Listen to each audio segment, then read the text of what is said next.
That morning, right after Junichi arrived at school, Shinpei showed him something about the king game. Shinpei asked if things had progressed between Junichi and his girlfriend. Junichi admitted that nothing much had changed. Shinpei then suggested that what Junichi needed right now was to play the king game. Junichi questioned why they should play a game like that if it was just the two of them. Shinpei explained that Junichi needed help from his friends. He said that girls tend to lower their guard when they're having fun, and that was exactly what the king game was about. Shinpei reminded Junichi that he had 3 awesome friends. Keigo reassured him that the 3 of them would do whatever it took to help Junichi achieve what he wanted. As a favor in return, Shinpei asked Junichi to invite Yukana's friends to hang out at Yukana's house. Junichi agreed to do it. During lunch break, as usual, Junichi was having lunch with Yukana behind the school building. He was trying to figure out how to invite her friends. Yukana noticed that Junichi wasn't paying attention to what she was saying. When he realized this, Junichi apologized and asked what they were talking about. Apparently, Yukana was bringing up plans for summer break. Junichi asked what was up with summer break. Yukana lightly tapped his forehead and said that she wanted to go somewhere with him during the holidays. Junichi asked her to decide where they should go, and she told him she wanted them to do a lot of fun things together during summer. Junichi was surprised that a sweet girl like Yukana was thinking about spending summer vacation with him. If she had invited someone else, maybe it wouldn't have bothered him, but she chose him. He worked up the courage to ask if he could visit her house after school. Yukana was surprised, but shyly said it was okay.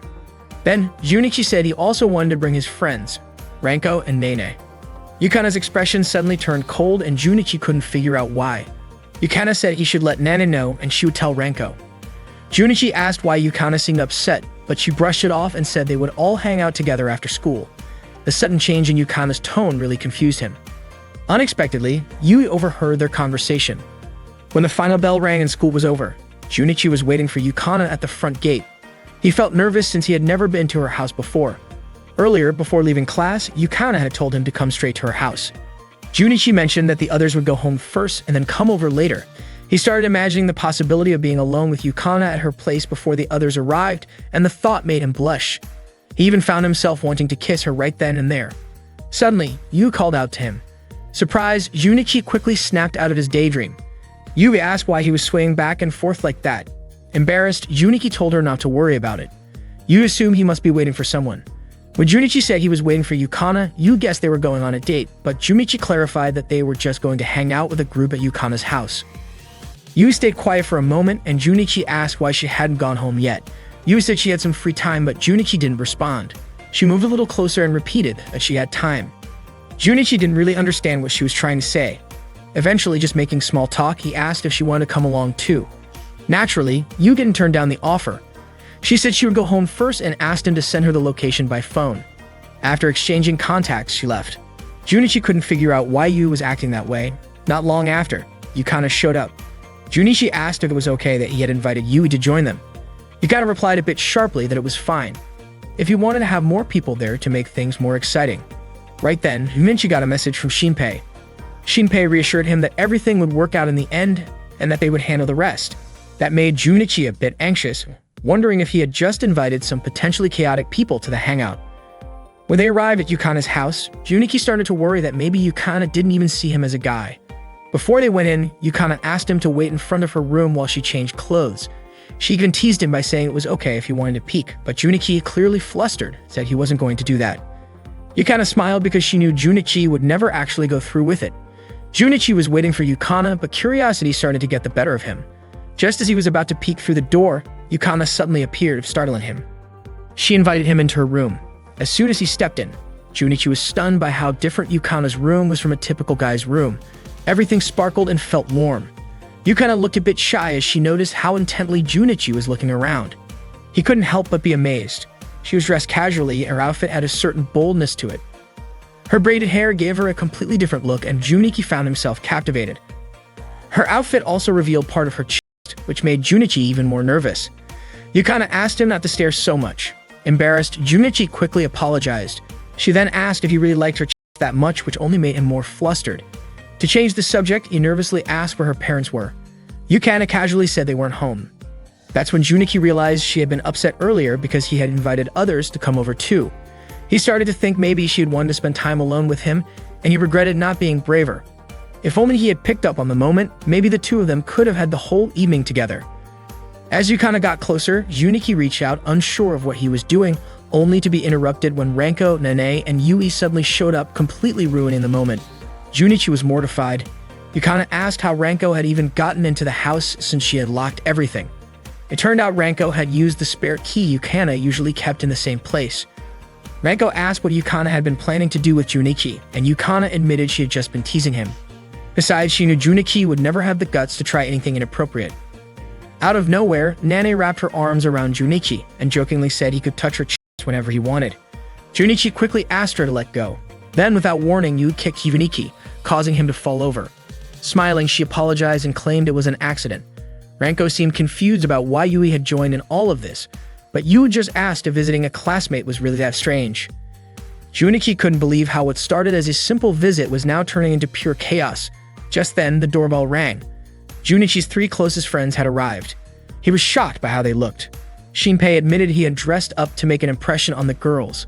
Keigo had shown up looking like a rebellious character straight out of a manga, and Minoru's outfit was loud and over the top. He even brought 2 recorders with him as some kind of weird introduction. Junichi couldn't understand why the 3 of them would show up dressed like that. Yukana, meanwhile, couldn't stop laughing at the sight. Junichi introduced his friends to everyone. As soon as they saw Ranko, they were visibly impressed. Ranko then asked what they were planning to do now that everyone was here. Shinpei suggested playing a fun party game, King's Game. Junichi had a feeling he had just let his friends steer the whole direction of the evening. To his surprise, Yukana actually seemed interested in playing. Yu quickly said she hoped no one would make her do anything inappropriate. Keigo and Shinpei were startled and immediately said they weren't that kind of guys. Shinpei added that nothing inappropriate would happen during the game. Nene was eager to start. For her, it was the perfect excuse to get closer to Junichi without anyone stopping her. Reiko was also interested. She figured she could use any dares in the game to get closer to Yukana. The first round of the game began. Shinpei asked who the king was. It turned out to be Keigo. He and Shinpei exchanged looks which made Junichi suspicious. They were definitely planning something. He braced himself for an embarrassing or risky dare. But Keigo simply told player number 2 to slap player number 5. Junichi was relieved it was just a harmless punishment. Then Ranko, who had drawn number 2, walked right over and slapped him hard. So hard, in fact, that Junichi fell to the floor. Yukana asked if he was okay. Junichi managed to reply that he was fine. Yukana reminded Ranko that she shouldn't have slapped Junichi so hard. Ranko just laughed it off and apologized to Junichi, who felt relieved since it was just a playful punishment. Shinpei mentioned that everything has its stages and told Junichi to just sit back and observe for now. That made Junichi even more curious about what Shinpei was really planning. The second round of the game started, and this time Yukana was the king. She asked player number 1 to introduce themselves using baby talk. Once they realized Yui was number 1, Ranko teased her by saying this would be a good warm-up for her next gal-style livestream. Yui stood up confidently and began introducing herself with a cutesy voice. Ranko burst out laughing, and Yukana commented that Yui sounded really sweet when she spoke like a baby. Yui got even more pumped and asked for the next round to start right away. In the next round, Yui became the king. She gave a new order. Player number 6 had to pose like a graver model. It turned out Nane had drawn number 6. Without hesitation, Nane unbuttoned one button on her shirt and leaned forward, striking a pose in front of the guys. She then asked how her pose looked. Junichi was stunned, completely caught off guard by what was right in front of him. Yu quickly pulled Nane back and said no one told her to unbutton anything like that. After that, the game continued with more rounds and lighthearted punishments. Ranko and Yukana had to share a Pocky stick. Yukana danced with Junichi, Shinpei, Keigo, and Minoru sang a song together, and Yui even drank an entire bottle of soda in one go. As they kept playing, everyone became a lot closer. Junichi asked Shinpei what he had planned next. Shinpei explained that in the upcoming round, Junichi would get to kiss Yukana, and the rest of the guys would get their moment too. Junichi wondered how that would work. Shinpei revealed that he had secretly modified the chopsticks they used in the game so that one was longer and easier to identify. That way, he could rig the game to become king and control the outcome. He also knew which player got which number. He asked Junichi to hold the sticks so it wouldn't look suspicious if Shinpei won again. Junichi started to question everything. Even if it was part of the game, was it really okay to kiss Yukana just because of a setup like this? As a guy, he felt responsible for dragging the girls into Shinpei's scheme. The next round began and the girls took turns grabbing a chopstick each. Once they all had one, Shinpei shouted that he was the king, assuming everything had gone according to plan. He then gave a new order.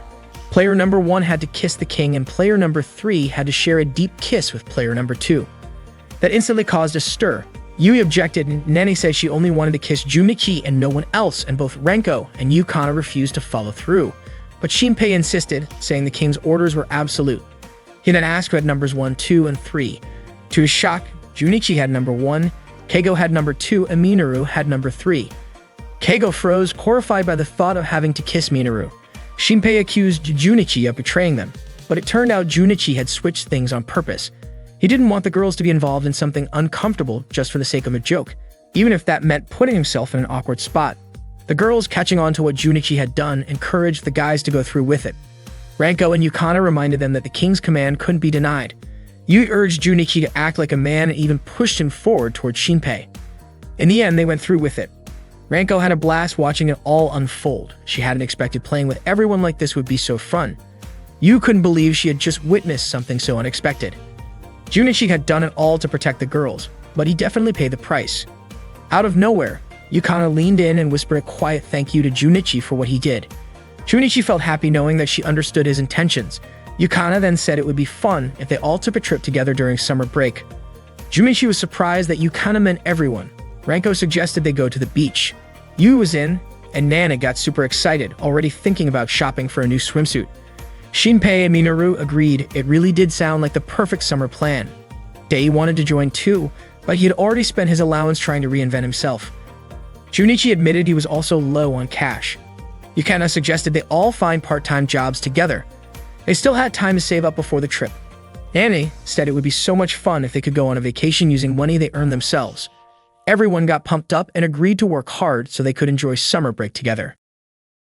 That day was 41 days before their planned group beach vacation. During lunch break, Junichi and his 3 close friends were drinking soda and toasting together. Shinpei didn't expect they would actually go to the beach with the sweet gal girls. According to Keigo, the beach was the perfect place to get closer to them. Junichi was confident they would make some great memories.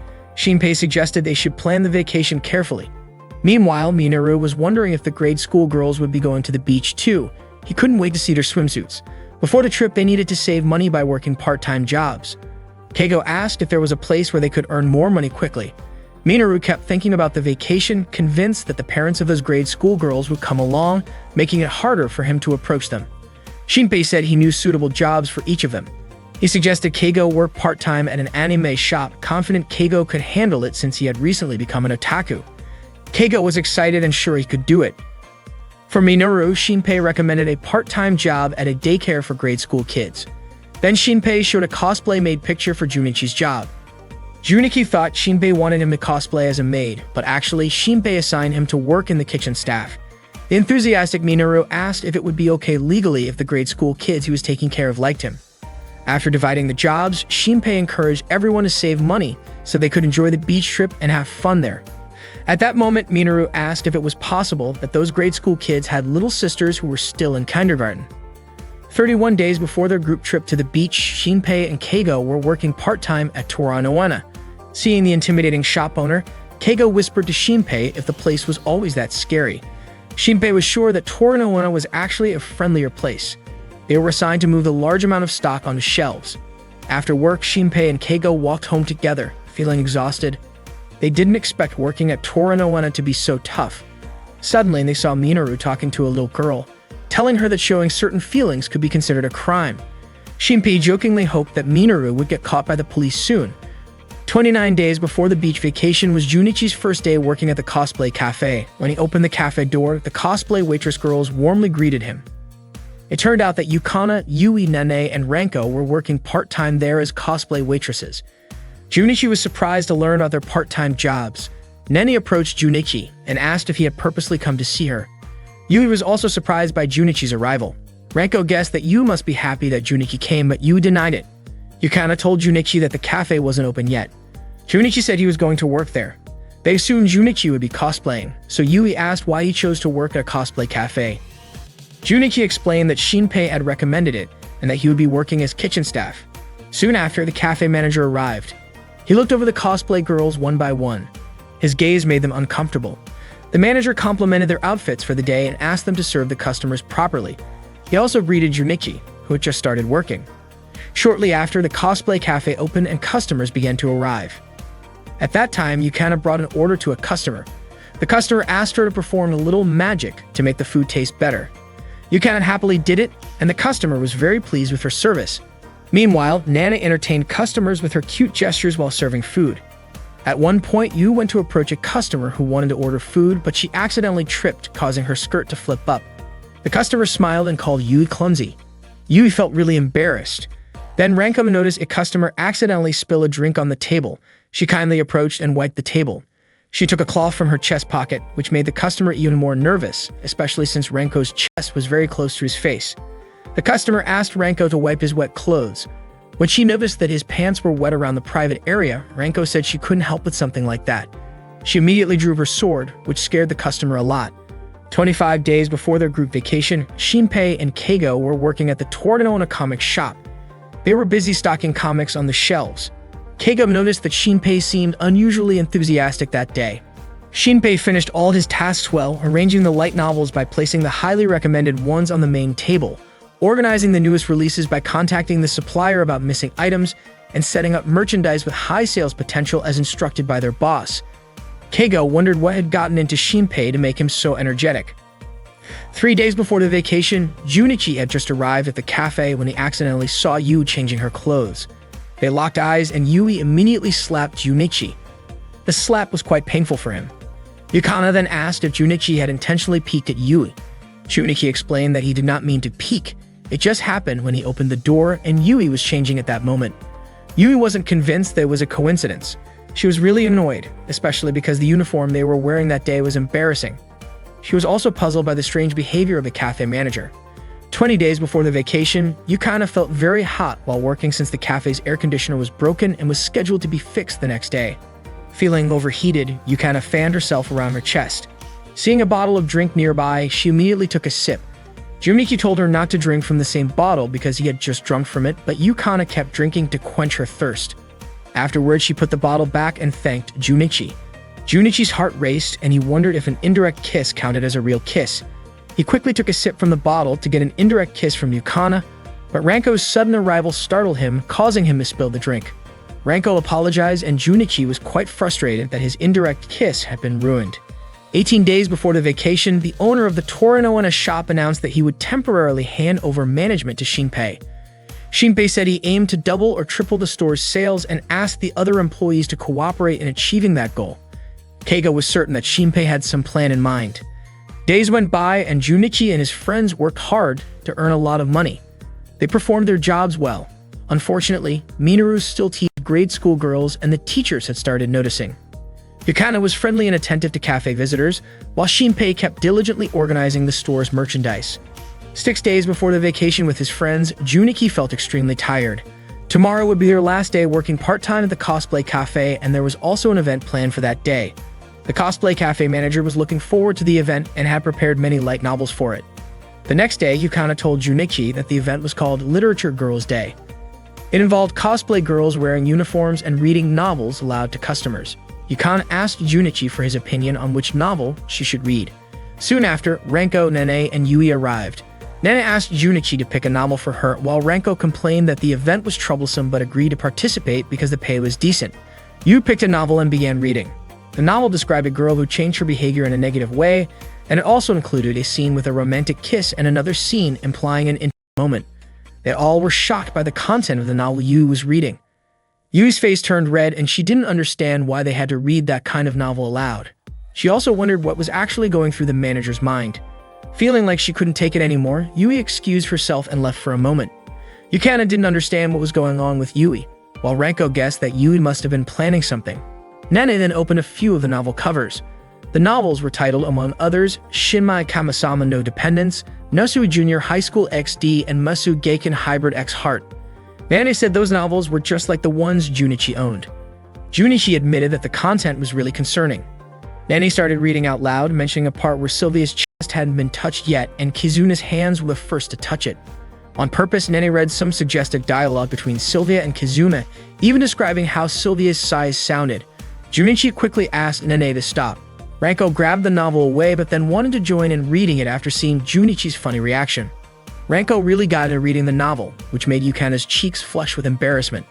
Junichi asked Ranko to stop because she was overdoing it with her acting, but Ranko didn't care and kept reading the explicit parts, laughing as she saw Junichi's face turn red. Junichi felt extremely embarrassed. Suddenly, Yukana joined in reading as well, nervously reading the novel while blushing. At that moment, Junichi asked Yukana to stop, saying it had gone too far. Then the manager came over and asked what all the noise was about. He also asked if they had chosen which book to read later, confident that they would like those books. Junichi thought it was too much and wondered why the manager would want high school students to read light novels with inappropriate content. The manager said it was actually a good thing and questioned the point of reading ordinary books anyway. According to him, a girl blushing and feeling shy while reading light novels would make customers happy. Junichi asked the manager to consider their feelings too because it wasn't possible for them to read embarrassing lines like that in front of people. The manager got annoyed because Junichi was just a part-time worker, yet he dared to oppose an event the manager had planned. Suddenly, Yui informed the manager that the cafe owner was calling him. The owner reprimanded the manager about the event. After that, the manager canceled the event for the day and told them to work as usual. Yui asked if they would still get paid as promised, and the manager agreed. After the manager left, the friends thanked Yui, knowing she must have reported the situation to the cafe owner. After work, Yukana and Junichi walked home together. Yukana was grateful the event had been canceled because she definitely couldn't read something like that in front of people. Junichi wondered why Yukana kept looking at him. Yukana said that Junichi had been really cool that day, but she didn't say why. Junichi admitted that part-time work was fun even though a lot of problems came up. He asked what kind of job Yukana wanted to try next. Yukana said she wanted to work at a karaoke place or family restaurant. Junichi agreed that Yukana seemed to enjoy those kinds of jobs and thought they suited her well. Yukana then said that when the time came, she wanted Junichi to come with her. But it wasn't just about work. She also wanted to do other things with him, like going out eating together and going home together. Junichi smiled and said, wasn't that something they were already doing? Yukana said she wanted to spend Christmas and birthdays with Junichi, and then buy matching items like phone charms or keychains. Then, blushing shyly, she said she wanted to take a photo with Junichi. Junichi was surprised, but Yukana quickly said it was nothing special. Junichi said that if they went to the beach later, it would definitely be a lot of fun, and since there would be many friends, it wouldn't be boring. Suddenly, Yukana said she understood they would go to the beach with others, but next time she wanted to go somewhere just the two of them. Junichi was shocked by that request. Yukana repeated that she wanted to go just the two of them, and Junichi nodded, feeling really happy and looking forward to it. The summer vacation day had finally arrived, and Junichi, along with his friends, went to the beach. Junichi did not expect that they could all go together. Keiko still could not believe that he was able to come to a place where popular people usually gathered. He even shouted, wondering if it was a dream. Watching little kids playing with the sand, Minoru felt like the place was a paradise for him. Not long after, Ranko showed up in her swimsuit. They all approached Ranko and complimented her appearance. Soon after, Yui and Nene also arrived. Shinpei praised Yui, saying that the swimsuit suited her very well. Keigo was excited to see Nene, who had a youthful appearance but was wearing a swimsuit that caught attention. Nene immediately came over to Junichi and asked for his opinion about her look, wondering if her swimsuit made him happy. She deliberately got close to him, which made Junichi feel a little uncomfortable. Before long, Yukana arrived, walking confidently in her stylish swimsuit. Seeing her, Junichi was mesmerized and his cheeks turned red as he looked at her. He admitted that Yukana was truly the best for him. Yukana then invited everyone to have fun together. Before swimming, Nene warmed up by moving her body, while Keigo and Shinpei were watching her from behind. Junichi prepared a chair for Yu to lie down. Yu felt thirsty and wanted Junichi to get her a drink, but suddenly Nene called out to Junichi, waving her hand. Yu felt a little jealous because of Nana's striking appearance. Yukana called Junichi to join her in the water. Junichi apologized to Yui because he had to go play with Yukana. Nene also followed along to join in. Yui felt a bit upset that Junichi chose to spend time with Yukana. When Junichi approached Yukana, she suddenly splashed water on his face. Junichi was surprised, which made Yukana laugh. Junichi splashed back at her.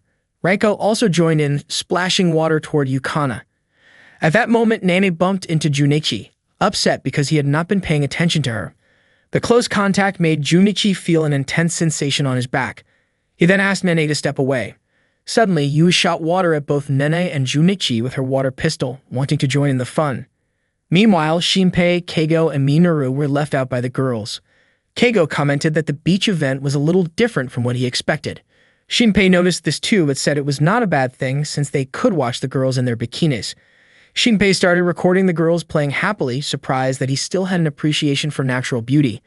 Minoru was also very happy because he got to watch the young girls having fun on the beach. At that time, Junichi, Yui, Nene, Ranko, and Yukana were playing volleyball together. Ranko served the ball very hard toward Junichi, causing him to fall. Yukana asked if Junichi was okay. Ranko laughed and apologized, saying she had been carried away by her instincts. Junichi guessed that it was probably her hunting instinct. Ranko invited Yukana to go to a nearby store. They also planned to look for a place to have dinner since their lodging did not provide dinner. After Yukana and Ranko left, Yu wanted to relax, but Nane invited Junichi to play with the sand. Yu was surprised because they were not children anymore, yet Junichi agreed to play with Nane. Nane was so happy that she even jumped up and down, which annoyed Yui a little. At that moment, Nane, Junichi, and Yui managed to build a sandcastle. The sandcastle looked very nice. According to Yui, if they paid attention to the details, the result would be great. Nene encouraged Junichi to build an even better one. Yui asked Junichi to write their names on the sandcastle walls to make it look like a secret club. When Junichi saw Yukana talking to another guy, he decided to approach her. Although he wasn't quite sure why he suddenly felt the urge to do so, he reminded himself that he didn't have the right to stop Yukana from talking to other guys. Seeing Junichi standing in front of her, Yukana immediately came closer, feeling happy that he showed up just in time. She grabbed Junichi's hand, which made him feel a bit nervous because her chest gently touched his arm. Not only that, Ranko also took hold of Junichi's hand. Ranko explained that the guys they were talking to earlier had been a bit too forward and were bothering them, so she was glad Junichi arrived right when they needed him. She thanked him sincerely. After that, Ranko expressed her gratitude to Shinpei and Keigo for watching over their belongings. From a short distance, Shinpei and Keigo were excited to see Ranko and Yukana, and Ranko invited them to go have fun. Shinpei and Keigo looked surprised at the invitation. Yukana realized that they must have been bored sitting around for so long, so she offered to take over their place and encourage them to enjoy themselves. Shinpei and Keigo looked a bit downhearted but decided to leave, taking Minoru with them. Then Yukana asked Junichi to help apply sunscreen on her body. Junichi was happy because he was about to experience a close moment. He was excited since he had never seen something like this happen in real life before. Not wanting to be outdone by Ranko, Yukana took off her outer shirt and lay down. Both Ranko and Yukana asked Junichi to start applying the sunscreen right away. At that moment, Junichi didn't know what to do. He hadn't expected such an intimate moment to happen to him, and his feelings started to rise. He quickly started applying sunscreen on Ranko and Yukana's backs, making sure to give gentle massages that made both of them feel comfortable. Ranko was surprised by how skillful Junichi was. Yukana jokingly said that Junichi's way of applying sunscreen was quite suggestive. Ranko let out a loud sigh and asked Junichi to apply more firmly. Junichi was puzzled why Ranko was intentionally making such sounds. Meanwhile, Shinpei and Keigo were still walking, dragging Minoru along. They wondered what their friends were up to since they were all supposed to be at the beach. Shinpei mentioned that their efforts were far from over because it was still daytime and the real fun would start when they stayed overnight. To make that happen, they had to persuade everyone. That evening, they ate at a small eatery near the beach. Yukana prepared the food for Junichi. Not long after, Shinpei and Keigo called Junichi over. They had a request for him and explained their plan. Later that night, the girls gathered in one of their rooms, feeling satisfied after the barbecue they had. They were preparing to take a bath together at the hot springs. Meanwhile, Shinpei and Keigo were eavesdropping from the next room. After the girls left to bathe, Shinpei and the others started putting their plan into action. They quickly put on costumes and equipment they had prepared. Their plan was to sneak a peek at the girls while they were bathing. Junichi tried to stop them, saying that peeping was a serious violation and that they needed to respect the girls' feelings. Shinpei argued that Junichi didn't understand women at all.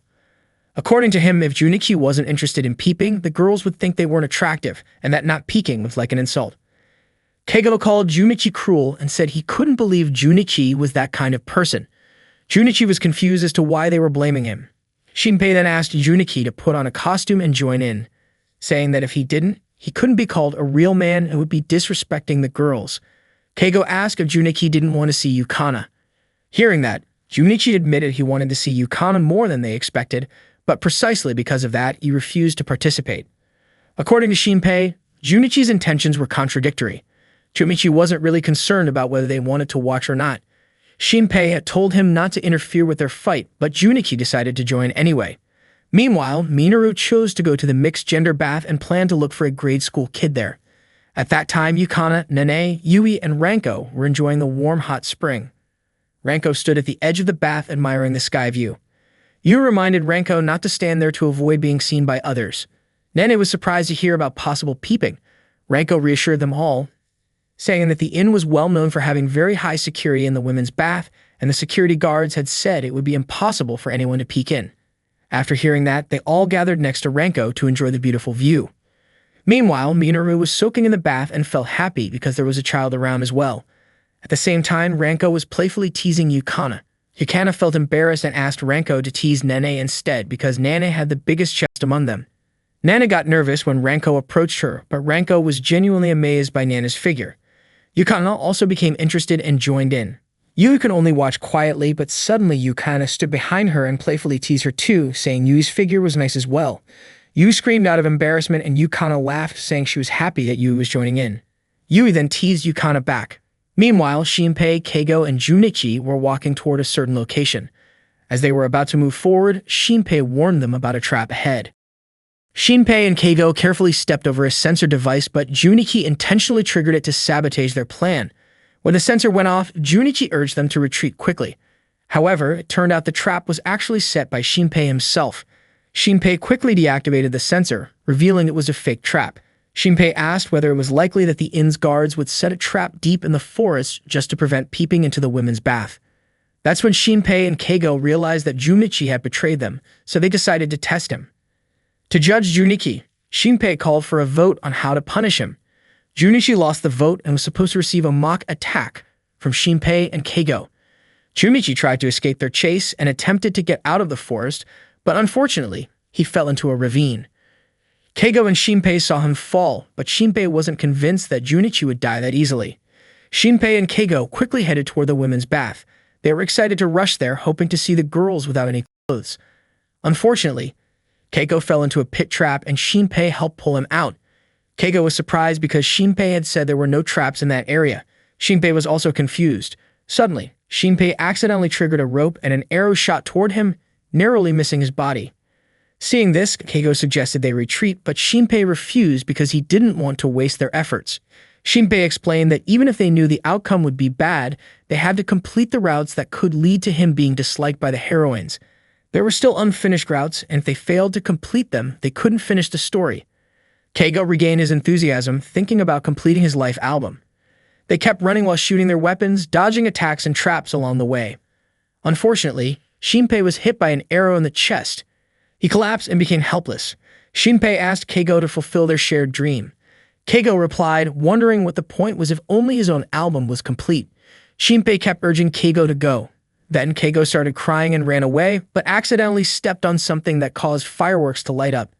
At that moment, the girls were enjoying the fireworks. Yukana looked at Yui and mentioned how beautiful the view was. Yui smiled back at her.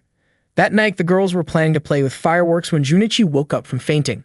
He was surprised to see Yukana standing right in front of him. Yukana explained that she and the others had come to play with fireworks and found Junichi asleep on the beach. Junichi then remembered that he had fallen off a cliff earlier. He asked about Shinpei and Keigo's condition. Yukana didn't know the details but said they were found lying down on the mountain behind the inn. Minoru was found unconscious in the hot spring and had already been taken to his room. Yukana mentioned that Junichi and his friends were quite a handful. Junichi apologized and Yukana gently tapped his forehead, smiling at him. She told him he should really thank the inn's staff. Yukana said that the trip together was fun, although it turned out a little different than she had imagined, but still good. Junichi apologized again and then invited Yukana to go out, just the two of them next time. Yukana was surprised by the invitation and asked where his ideal date spot was. Junichi said that as long as he could make Yukana happy, that would already be his dream. He also mentioned wanting to go on a nighttime date at an amusement park. Yukana said that sounded very romantic and then leaned closer to Junichi. At that moment, Ranko was watching them and Nane and Yui also noticed the closeness between Yukana and Junichi. Yukana invited Junichi to have their date at the amusement park. That day, Yukana and Junichi had just returned from their vacation. On their way back, they ran into Dai, one of Yukana's friends. Dai greeted Yukana since they hadn't seen each other in a long time. Yukana asked how Dai had been, and Dai replied that he was doing well. He also mentioned that Yukana had become even more attractive since the last time he saw her. Yukana smiled and admitted she was surprised by how much Dai had changed, especially his hair color. Day smiled back and said he used to be really nerdy back in middle school, but now he felt cool enough to hang out with Yukana. Yukana laughed because she thought that didn't really suit him. Day mentioned that he had a get-together planned the next day with some other middle school friends and invited Yukana to join. Yukana was interested and looking forward to it, as she also missed her middle school friends. Watching their friendly interaction, Junichi felt a bit annoyed. He was curious about who this handsome guy really was. He admitted that Day gave off a cool vibe. Seeing how close Day and Yukana looked made Junichi feel like he wasn't needed anymore. He felt like a useless rock on the ground, fading into the background. Junichi just stayed quiet while they talked until Day asked Yukana who the guy waiting with her was. Yukana then took Junichi's arm and introduced him as her boyfriend. She told Junichi that Day was her old middle school classmate. Yukana held Junichi's arm tightly, which made Junichi nervous and caused Day to give him a sharp look. Junichi greeted Dai, surprised to learn Yukana already had a boyfriend. Dai was about to say something about Yukana in middle school, but Yukana stopped him. Then Yukana and Junichi continued on their way. After they left, Dai looked at Yukana with a grin. Yukana felt that their recent vacation had been really enjoyable, and she hoped to have another one next year. Junichi wondered what kind of relationship Dai and Yukana really had since they seemed so close earlier. He guessed that maybe their relationship had been romantic in middle school, and maybe they even shared a kiss. Thinking about that made Junichi hit his head against a pole. Yukana was startled and asked what happened to him. Junichi said he was fine, explaining that sometimes he hurt himself a little. Yukana was puzzled why Junichi did that since she didn't understand it. She grabbed his hand firmly and smiled at him. Junichi, however, thought her innocent smile was a sign that there was definitely something going on between Yukana and Dai. He believed Yukana introduced Dai to him just to make him let his guard down. Yukana asked why Junichi looked so down.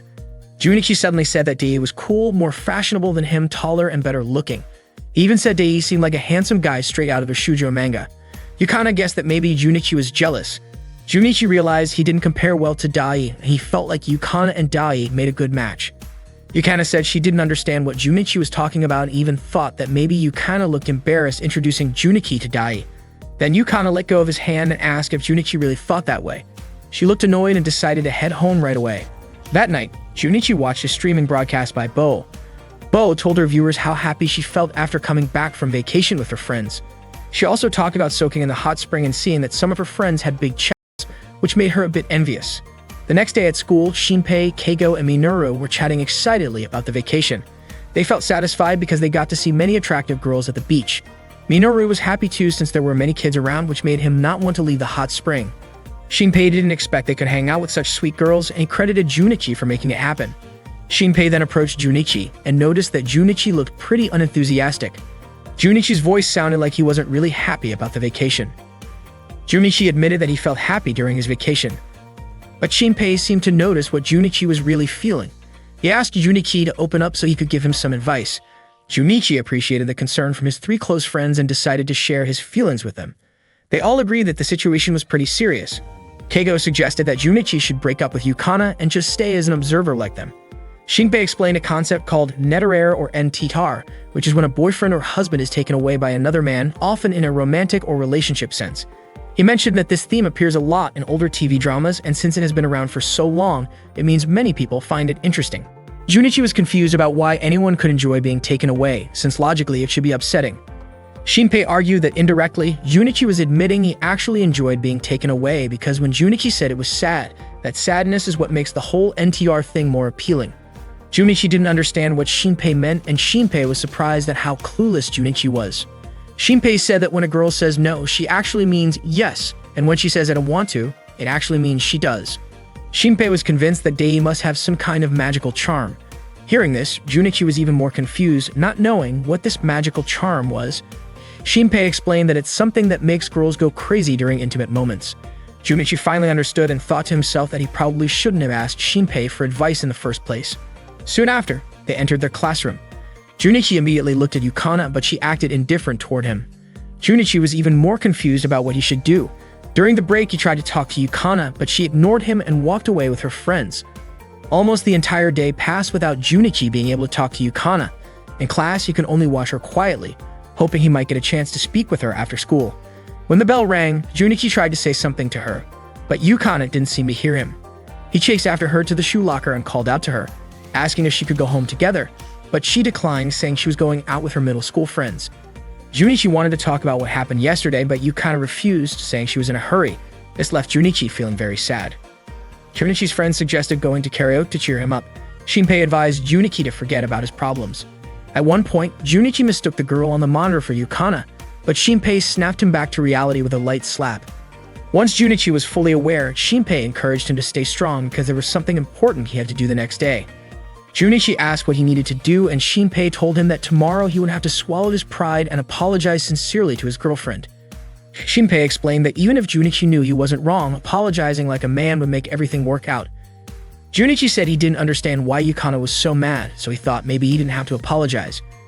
Shinpei insisted that Junichi should apologize anyway, believing that girls tend to soften up when guys show genuine remorse. Junichi realized that Yukana was indeed angry, and that you should apologize to her. After that, Shinpei invited Junichi to sing their favorite song together. After karaoke, they all felt happy to have spent time singing. Junichi thanked them because he felt much better. Shinpei said this would give Junichi the energy to make his apology to Yukana. Junichi promised to give his best when he talked to her tomorrow. Keigo was confident Junichi could handle it well. Unexpectedly, they saw Yukana at a cafe across the street with Dai. Yukana and Dai looked very close, almost affectionate. Keigo and Shinpei could hardly believe how friendly they were.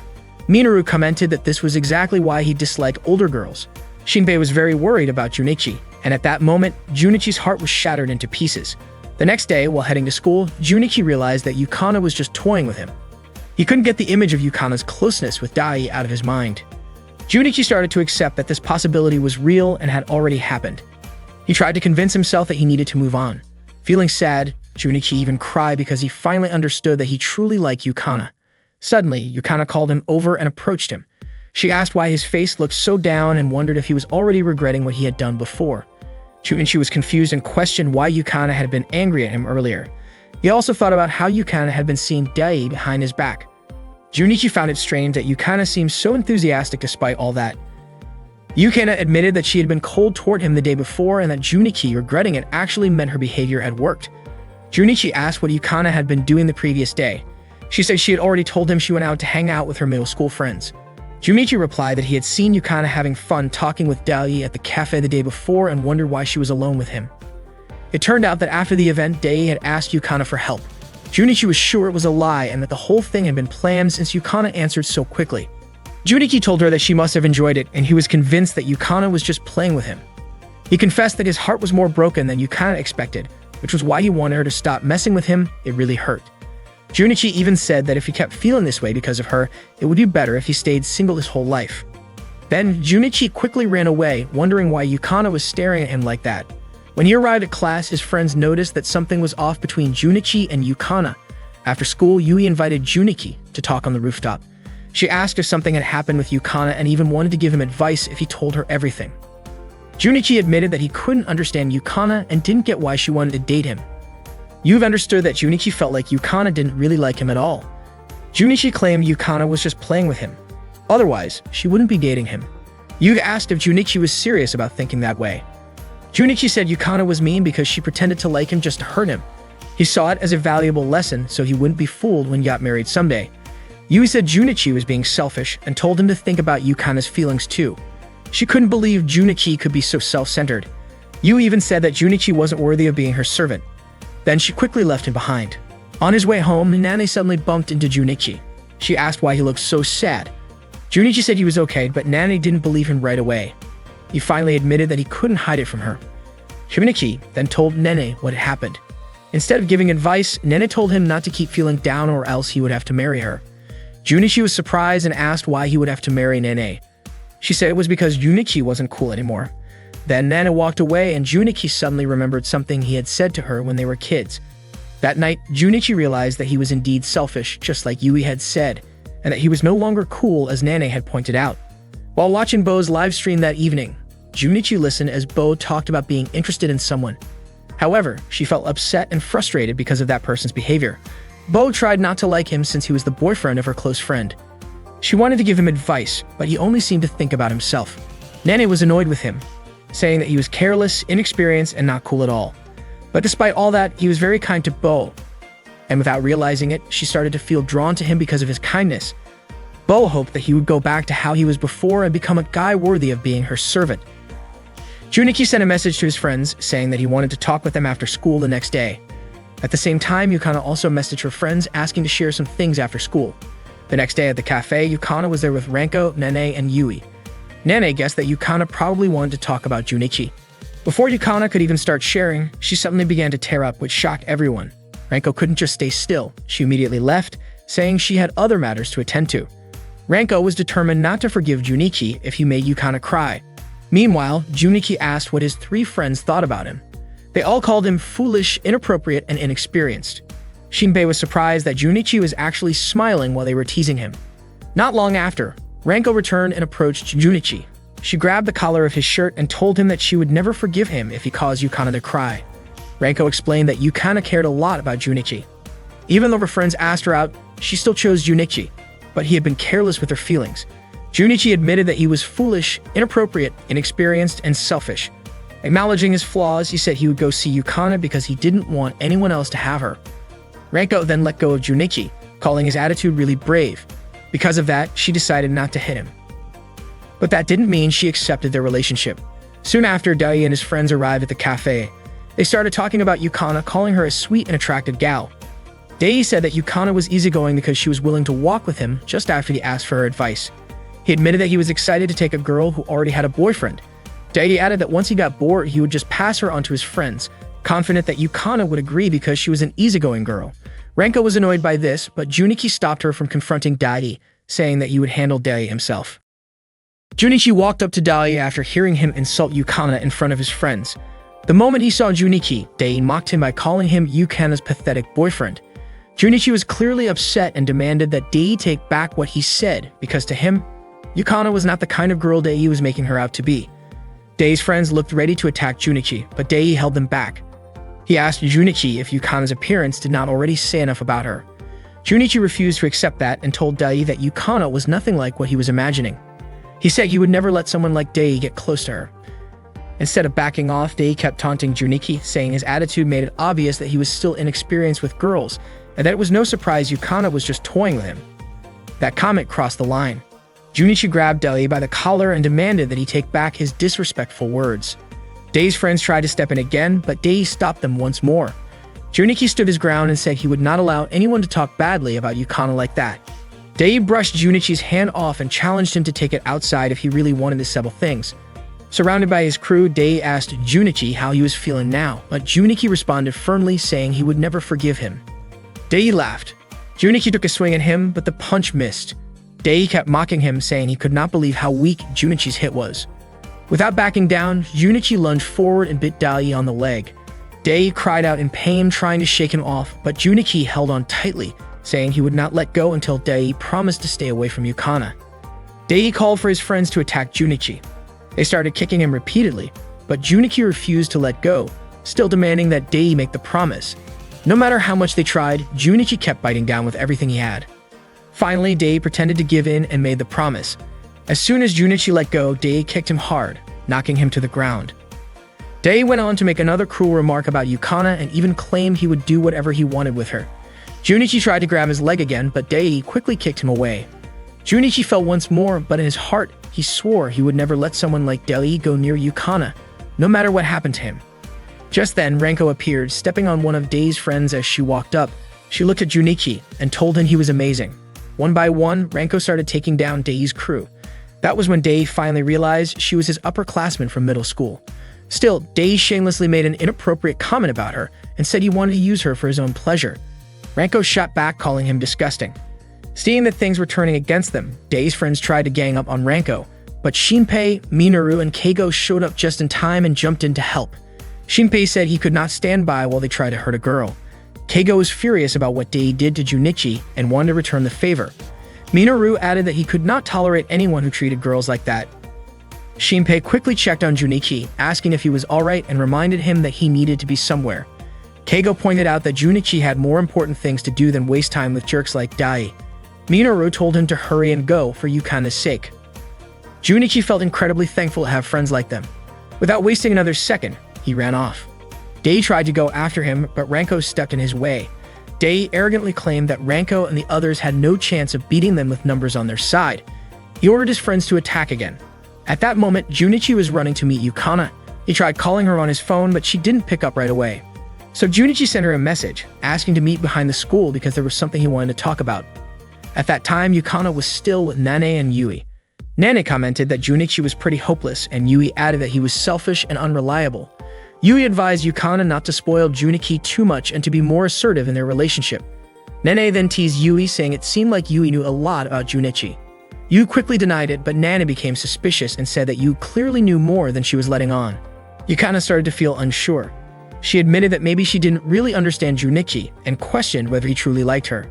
Nane tried to reassure her, saying that Junichi did like her. Yui then asked if Yukana had ever actually heard Junichi express his feelings directly and whether those feelings were sincere. Yukana hesitated and said she wasn't sure.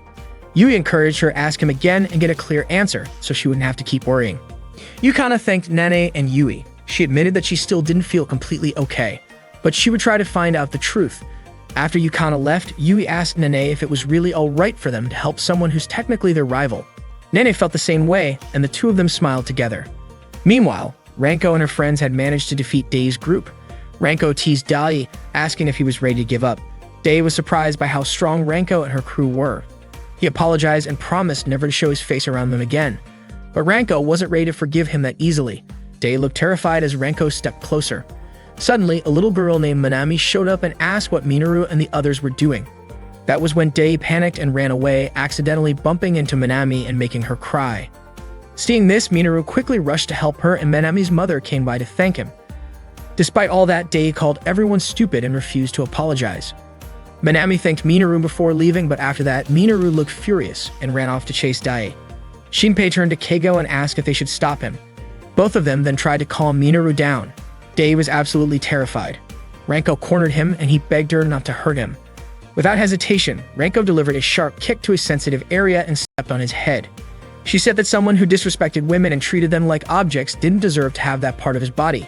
She told Shinpei and Keigo to let Minoru go. Although they were unsure, first she threatened to deal with them the same way if they disobeyed, so they let Minoru go. Dai was completely shaken. Ranko said people like Dai needed a serious wake-up call. Minoru didn't hold back, he lunged straight at Dai. Meanwhile, Yukana finally saw the message from Junichi. Junichi was already waiting behind the school. He figured that maybe Yukana wouldn't come to meet him, but he decided to wait for her anyway. A few moments later, Shinpei sent him a photo showing that they had successfully taken down Dai. Junichi felt relieved knowing his friends were okay. He thought about how the past few months had felt like a dream. Everything had started because he once got down on his knees and begged Yukana. If he hadn't started dating her, all those fun times with his friends might have never happened. Junichi was puzzled by how soft-hearted he had become, and he made up his mind to prove his manliness to Yukana. Suddenly, Yukana approached him and asked what he wanted to say. Without hesitation, Junichi dropped to his knees and pleaded with her to go out with him. Yukana looked confused and asked why he had to beg like that. Junichi realized how foolish, perverted, and inexperienced he was. He admitted that he had only been thinking about himself, and because of his own weakness, he had ended up hurting Yukana. He wasn't even sure if an apology would be enough. He confessed that at first he asked her out on a whim, without having any real feelings for her. All he really wanted was to lose his virginity. Junichi admitted that he had been a terrible person, but now he couldn't imagine his everyday life without her. Yukana then asked what it was that he liked about her. Junichi said he liked her kindness, the way she treated everyone equally. He loved her honest smile, how adorable she looked when she pouted like a child, and how she always trusted him. He told her that he truly liked her a lot. His words moved Yukana so much that she began to cry. She asked him to lift his head and get up. Yukana commented that it was strange for Junichi to ask her out like that, considering they were already a couple. Junichi admitted that he just wanted to say it properly. Yukana looked really happy and invited Junichi to go somewhere with her. When he asked where they were going, she didn't tell him. She did, however, ask why he looked all beat up. Junichi explained that he had fallen while rushing over. After that, they both went home to change clothes. They met again at the station, and Junichi was stunned by how amazing Yukana looked, like a fashion model. He realized that the outfit she was wearing was the one he had picked out for her during their trip to the store. Yukana asked if the clothes looked good on her. She looked incredibly cute and stylish, and Junichi told her they suited her perfectly. Yukana brought him to an amusement park, which took Junichi by surprise. She explained that she brought him there because he had once mentioned wanting to visit an amusement park at night. Junichi hadn't expected her to remember that. Yukana smiled, and that smile nearly melted him. He even felt like shouting to the world that she was his girlfriend. They went on all kinds of rides, the log flume, a haunted house that was actually scary, and even the carousel. After all the fun, Yukana brought him a drink, which made Junichi incredibly happy since it had been a long time since his last visit to a place like that. Yukana said experiences like this were good for their relationship, and that it really felt like a real date.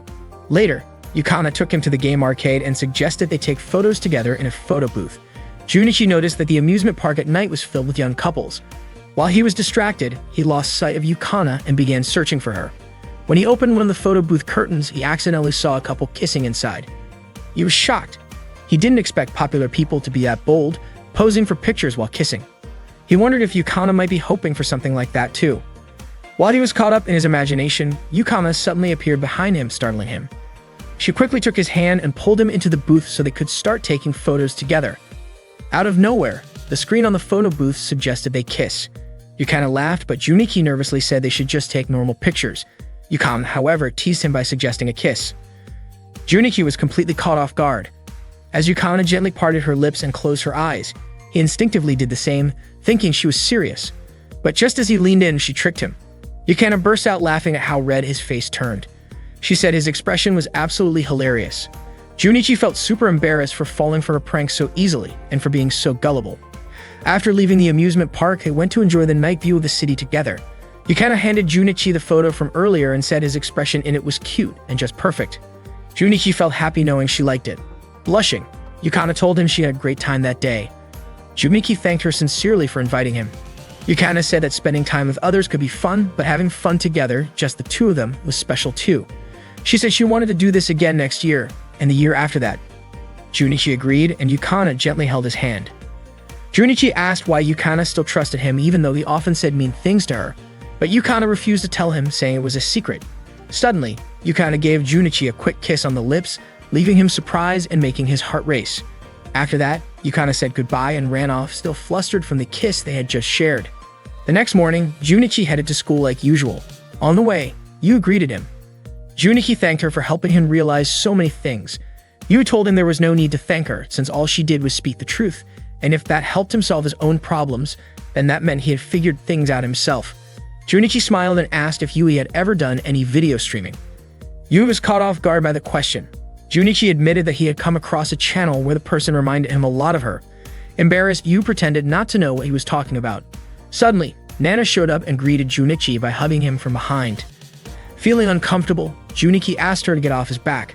Nana said his face looked cool again, actually really cool. Even Yui had been paying attention to his face. Then Ranko arrived and commented that Junichi's life was pretty amazing, being surrounded by girls so early in the morning. Ranko came with Yukana, who also greeted Junichi. Seeing both Yukana's and Junichi's cheeks turning red, Nana guessed something must have happened between them, and that made her upset. Yui didn't expect that something like that could happen between them in such a short time. Ranko laughed and teased Junichi, asking if he was still a virgin, and jokingly said that if he wasn't, she would end him. Hearing that, Yukana immediately grabbed Junichi's hand and walked away with him. The three girls quickly ran after them. From the classroom window, Shinpei, Keigo, and Minoru watched the whole scene unfold. The three of them were absolutely thrilled to see that Junichi and Yukana's relationship had reached a happy point for everyone involved. That day, the school held a festival and Class 2G opened a drink stand. Visitors quickly lined up to check out the booth. Customers were thrilled to see the servers, who were incredibly charming. Shinpei had already predicted that their booth would attract a crowd. Yu stepped out to greet the customers. She asked them to quickly take a seat so they wouldn't block the entrance. Her appearance that day was different than usual. She looked like a trendy gal, and even the way she spoke had changed. Yu acted a bit sassy like a gal would, but the customers actually liked it. They were surprised to hear her speak that way. She told the customers to come up to the counter to place their orders themselves, saying she didn't want to deal with the hassle of table service. Right then, Yukana approached the customers with a graceful walk, serving them politely. Her look had also changed. This time, she styled herself like a well-mannered girl. Meanwhile, Junichi, Keigo, and Minoru were working in the kitchen, preparing drinks. It turned out that the concept of Class 2G's stand was for the servers to act the opposite of their real personalities. Keigo commented that Yukana almost seemed like a totally different person, and Junichi agreed. But the biggest change, according to Junichi, was Yui. Even though she initially didn't want to participate, she took the role seriously. Junichi thought Yui was showing real responsibility. Suddenly, Keigo made a side comment, suggesting there was something about Yui that Junichi might be better off not knowing. Shinpei was thrilled because his idea was clearly working out well, and he thought their class might actually outshine the others. Keigo, however, mentioned that even if they did outperform the other classes, it wouldn't really benefit them in any direct way. At that moment, Yu was serving Ranko.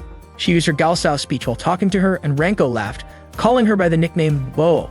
Embarrassed, Yui quickly covered Ranko's mouth to stop her from saying it again. Ranko was puzzled by how Yui was treating her, especially since she was a customer. Then Yukana approached them. Both Ranko and Yui were surprised to see Yukana's appearance. She greeted Ranko politely, making Ranko feel a bit weirded out. Yukana explained that thanks to her time in the drama club, she could even change the way she talked.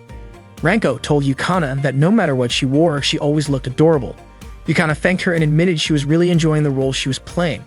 Ranko then asked where Junichi was, and Yukana told her he was working in the kitchen. Yu returned with water for Ranko and delivered it in her usual sassy tone. Ranko looked annoyed by the way she was being treated. Yu even told her to leave if she wasn't going to order anything. It looked like an argument might break out between them, but Yukana smiled and said they actually seemed very close. It was time to switch shifts. Shinpei was excited because they had made a lot of money. Keigo asked Junichi what he planned to do next, and Junichi admitted he wasn't sure yet. Keigo was about to ask him to hang out when Yukana appeared first and invited Junichi to walk around the festival with her. Junichi agreed, and Keigo looked clearly annoyed. Yukana went to change her outfit, and they agreed to meet at their usual spot. Keigo realized there was no point in asking someone out if they already had a girlfriend. He then invited Shinpei and Minoru to hang out instead, but Shinpei declined because he wanted to stay and look after the booth. Minoru also had something else he needed to do. Keigo grumbled, calling them traitors. Yukana was in the changing room with Ranko. It was Ranko's turn to be a server, and she couldn't imagine herself wearing a maid outfit. Yukana encouraged her, saying the maid uniform would suit her perfectly, and that she couldn't wait to see it. Just then, Nana came in to change into her server outfit too. She asked Yukana to stop by her class if she had time. Suddenly, Ranko playfully surprised Yukana, catching everyone in the changing room off guard. Ranko commented that it seemed like Yukana had changed a bit physically, and teased her in a friendly way about how noticeable it was. She even tried to guess her measurements just by looking. Ranko then joked about her own figure and lightly teased Yukana again, who looked a little flustered. The atmosphere stayed lighthearted, and the other girls in the room reacted with surprise and laughter. Nana asked to confirm if Yukana's bust size was really a G cup, and Yukana admitted that it was. Ranko remarked that even professional graver models couldn't compare to Yukana. Suddenly, Ranko and Yukana teasingly touched Nana's chest, which made Nana feel embarrassed. She said the only person allowed to touch her like that was Junichi. Ranko commented that Nana's size was actually an H cup. Yukana asked Nana to confirm if what she heard was true. Nana responded with a confident smile, and everyone was surprised by her answer. Meanwhile, Yu was changing clothes when Ranko suddenly gave her a playful hug from behind, causing Yu to fluster slightly. Nana commented that Yui's presence felt graceful, like a freshly bloomed cherry blossom. Ranko made a playful guess about Yui, prompting Yukana to ask her to confirm.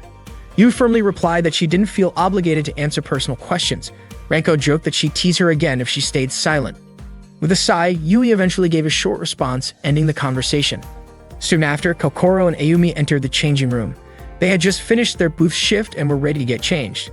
Kokoro mentioned they were planning to hang out later with someone Ayumi knew. Ayumi added that she didn't have high hopes. Most of the guys at their school were, in her words, kind of boring. Yukana chuckled, saying it sounded like they both had pretty high standards. Kokoro then asked if Yukana had heard the school's long-standing festival legend, that if a couple danced together at the end of the festival and stayed until the very end, their relationship would be long-lasting. Yukana was surprised to hear this, and Ayumi remarked that most schools had similar stories, just with different twists. Later, Junichi and Yukana strolled through the school festival. Checking out the various booths, Yukana pointed out that the Trap Hole Club had already set up 3 hidden traps around the school, and anyone who fell into one would win a special prize. Junichi then asked if Yukana wanted to go somewhere with him, and she happily took his hand, saying she'd gladly go anywhere as long as they were together. They visited Nana's class booth next. Yukana noted the decorations gave off a forest vibe with all the staff dressed as animals. Junichi was impressed. He thought the combination of maid outfits and animal themes actually worked well, calling the staff a beautiful group of friends. Nene, dressed as a bunny maid, bounced over to greet them in character. Yukana told her the costume looked adorable, and Junichi said her tone and gestures really matched the role. Nene explained that she put a lot of effort into the outfit and wanted her performance to match. After enjoying their time at Nana's booth, Junichi and Yukana continued exploring. Junichi thanked her for joining him, mentioning that Nana had asked him to visit, and apparently she'd also invited Yukana. Yukana said the booth was cute and well put together. Junichi then asked what animal Yukana would choose to be if she joined the booth. She smiled and said she'd pick a cat. Meanwhile, Ranko and Nane were secretly planning to stop Junichi from dancing with Yukana at the end of the festival. Their goal was to make sure Nane would be the one to dance with him instead. At the same time, Yu approached Shinpei and asked him to help with the same thing, promising to introduce him to one of her friends from middle school as a favor. While Junichi was relaxing with Yukana, Shinpei suddenly appeared and said something urgent had come up. He asked Junichi to come with him. Though unsure of what was happening, Yukana encouraged Junichi to help his friend. She said she'd explore the festival on her own for a while. Junichi apologized and Yukana told him to message her when he was done. Shinpei led Junichi to a room and asked him to look inside. When Junichi peeked in, he was surprised to see a group gathered around Minoru, who appeared to be hosting a niche hobby club. One of the guests asked about a specific illustration by its number. Minoru complimented the guest's taste, which made the man visibly happy. When Minoru asked how old he was, the man said he was 37. Minoru replied that he prepared something special for him, which nearly brought the guest to tears. Junichi, confused, asked Shinpei what kind of group that was. Shinpei cryptically replied that there were some strange things in the world, and that Junichi had only seen the surface. He told him not to look away. Junichi still had no idea what he meant. Suddenly, Shinpei asked if Junichi's phone still had battery. Junichi, puzzled by the question, showed him the screen without thinking much about it. In a flash, Shinpei grabbed Junichi's phone and sprinted away. Junichi immediately chased after him, unsure of what Shinpei was trying to do. He followed him through the hallway, but once they reached the bustling festival area, Shinpei disappeared into the crowd. Suddenly, Nane appeared and gently pulled Junichi into a hug from behind, catching him off guard. She smiled and guided him away with her. Meanwhile, Yukana was still waiting and began wondering what was taking Junichi so long. Just then, Ranko approached.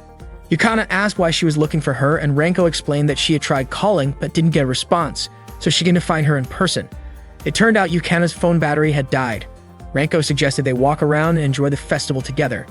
Yukana agreed, asking if it was okay for Junichi to catch up with them later. Ranko said she didn't mind, though she doubted he'd show up soon. Elsewhere, Nane brought Junichi to the haunted house attraction. Junichi asked if she was sure about going in, and Nane nodded, saying it would be fun. Although the setup looked modest, she saw it as a good opportunity to stay close during the walk. As they entered, Junichi was surprised to find the haunted house fairly impressive. The walls began to shift and eerie creaking sounds echoed beneath their feet. Nane clung to Junichi's hand, startled by the atmosphere. Seeing her reaction, Junichi offered to leave, but Nane reassured him she'd be fine as long as they stayed together. As they walked deeper inside, they heard what sounded like a child's voice calling for their mother. Nane grew visibly anxious. The voice asked for help opening a closet. Junichi moved toward the sound and Nane hesitated. He asked if she wanted to come along, but she shook her head, staying behind. The voice grew louder, and then suddenly, something touched Nane's shoulder. She turned around and saw a ghostly figure. Frightened, she let out a scream and ran away. Junichi opened the closet and discovered only a speaker inside. Just as he stepped out, a ghost appeared behind him, startling him. But the ghost turned out to be Yui, who laughed and said it was quite a coincidence to see him there. She asked for his help gathering firewood for the evening's dance event. Junichi, still unable to reach Yukana due to his phone's dead battery, agreed to help. Yui admitted she didn't really believe in the festival dance legend, but thought it might be fun to take part in something new. She quietly hoped that, if the timing was right, she might end up dancing with Junichi under the bonfire lights. Her expression softened at the thought. Later, Junichi returned with the firewood and asked where to place it. Hearing his voice made Yu pause, and in her nervousness, she tripped. They both stumbled, briefly landing on the ground. Embarrassed, Yui apologized for the clumsy moment. Just then, Junichi caught sight of Shinpei and immediately ran after him. Yu called out, saying it had all been a misunderstanding. As she tried to follow, she accidentally triggered one of the hidden traps and fell in. Shinpei, now standing nearby, asked Junichi if he had managed to face his fears. Junichi demanded his phone back, but Shinpei smirked, saying he just enjoyed watching people react under pressure. Junichi replied that he wasn't afraid, just frustrated. At that moment, someone called out to Yukana, letting her know Junichi was nearby. Distracted by the voice, Junichi ran in that direction. Shinpei, meanwhile, stepped back and accidentally triggered a trap himself. Junichi took the chance to retrieve his phone, only to find the battery was completely dead. That evening, the bonfire dance began. Junichi searched the crowd for Yukana.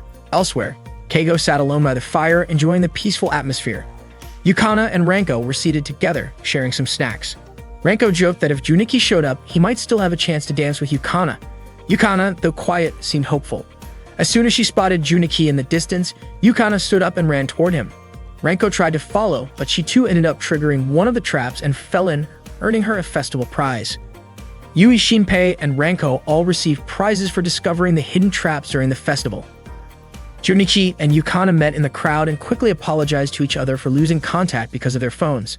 Finally reunited, they joined the final bonfire dance together, surrounded by the soft glow of the flames and the music of the festival's last song.